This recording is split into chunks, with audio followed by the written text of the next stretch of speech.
Hi classmates, this is my week 2 screencast and I'm going to just take you through my week and kind of what I've went through with my mindfulness practices. So my week 2 plan was to continue 3 things that I did in week 1, which was the breathing exercises, particularly in the morning, but I was going to increase it. And mindful eating, I was going to continue that, but change my focus a little, which I'll explain.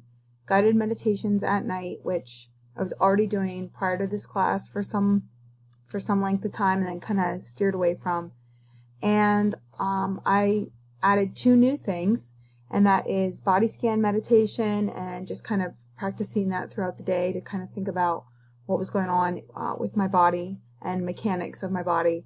And then also looking at yoga, and in particular power yoga, and I'll explain kind of why I picked that. So I'll first start with my mindful breathing.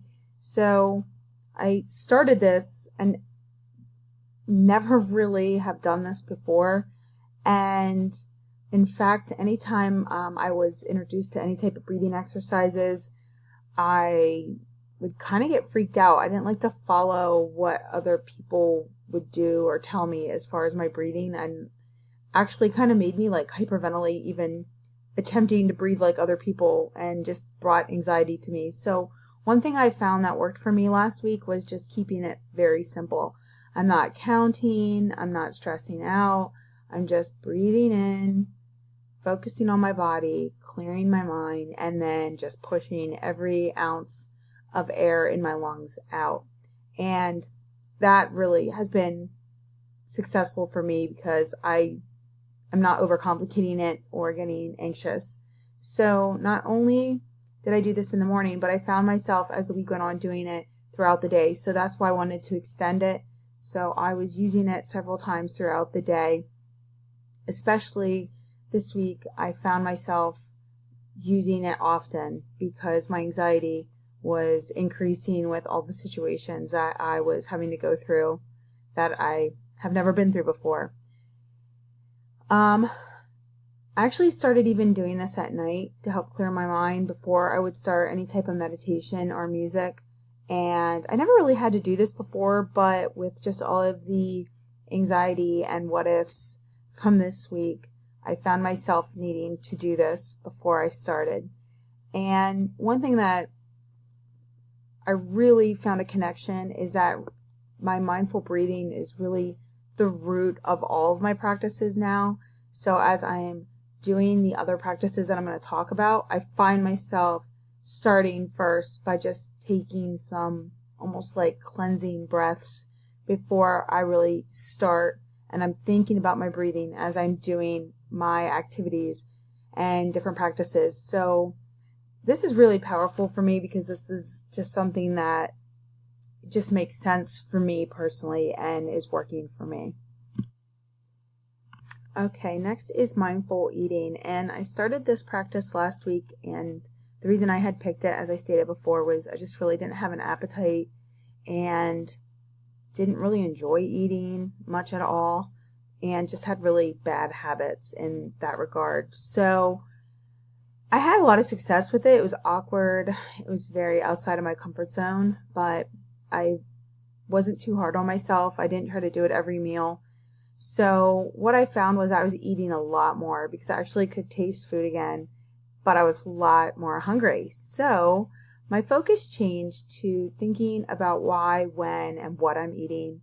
And I was trying to do this pretty much for every meal and snack. I mean, I wasn't too hard on myself, but I was at least trying to think, like, do I need to eat this? Why am I eating it? I wanted to really focus on food as fuel for my body and making healthy choices instead of mindfully eating my Dunkin' Donuts donut. But issues arose with this. First of all, I needed to make time to eat, and because I wasn't doing that, I really just ate whatever was there at the moment because I had to eat because I hadn't eaten all day. I had a roller coaster week, and I shared that on my post if anybody wanted to check out what was going down with me. And I am the opposite of an emotional eater. I basically don't eat when I'm emotional. So I have like no taste buds, no appetite. And so I would figure out by like 4 p.m. that I haven't eaten anything since 8, and I only ate crackers then. So at that point, I was like, okay, I just need to get something in me. I wasn't really, again, making the best choices.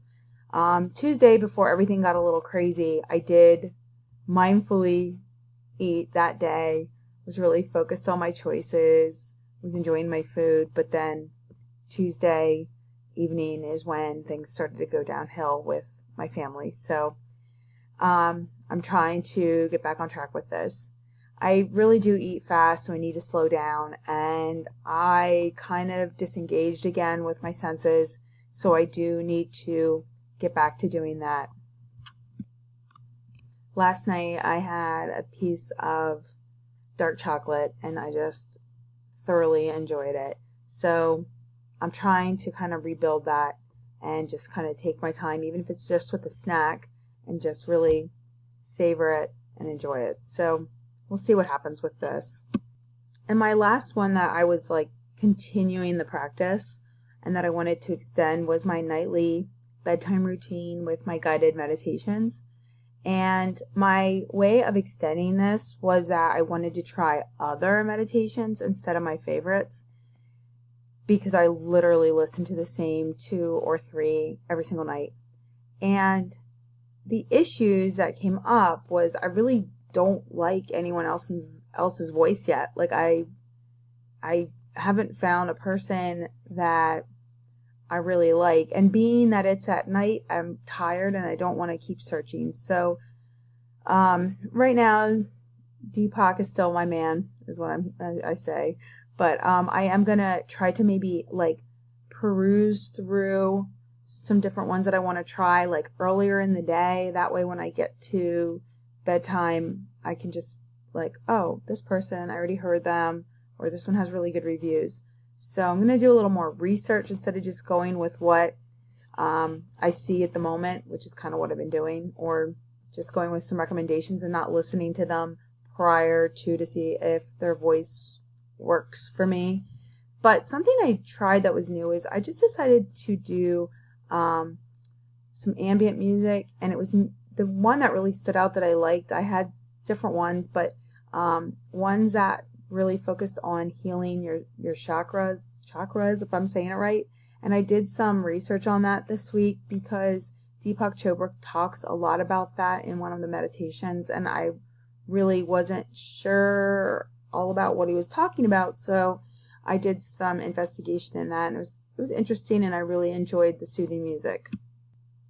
Okay, on to my new one, which was the body scan meditations, and this was from reading what you all were doing the week before, and I really liked the results people had with this, and I am just prone with all sorts of injuries. I'm just very prone to like muscle tensions and soreness, and going to the chiropractor because my back is out of whack, and all sorts of stuff. So I decided the body scan would be good because I honestly sometimes I don't realize how tense I am until I get to a massage therapist, or I get to a chiropractor, or I get injured because of an issue.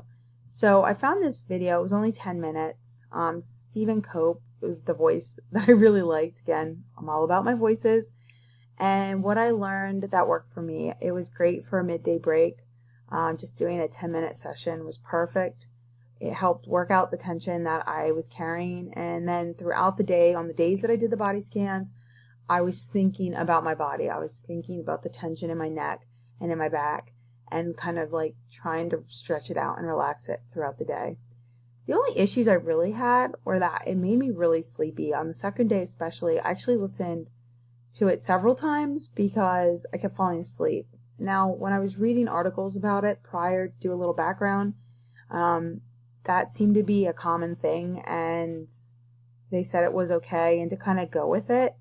But I'm not a very good napper. Like, I wake up very sleepy. So I'm a little mixed with it. I mean, if I have a day where I can afford to take a nap, that would be fine. But, or I want to take a nap, but it was made me a little groggy afterwards. And I don't get a lot of opportunities to lay down during the day, so I don't know that this is something that I'm always going to do, but it's a great tool for my toolbox.